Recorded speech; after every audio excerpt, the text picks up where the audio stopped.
welcome to the Concert Help channel. Today, we'll be covering snapshots. A snapshot allows you to preserve the state and data of a given virtual host at a specific time.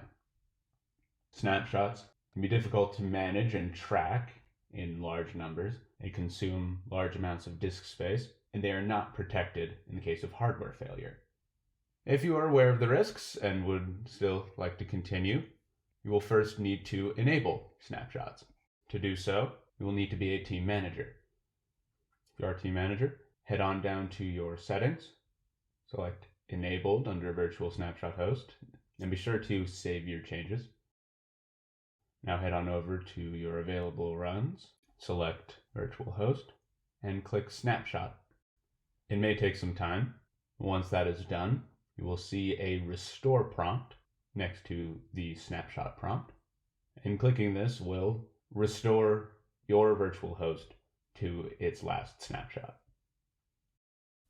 If you would like to learn more, feel free to check out the other video tutorials on this channel. Alternatively, you can visit the Concert Help site, which features articles which cover these topics in greater depth.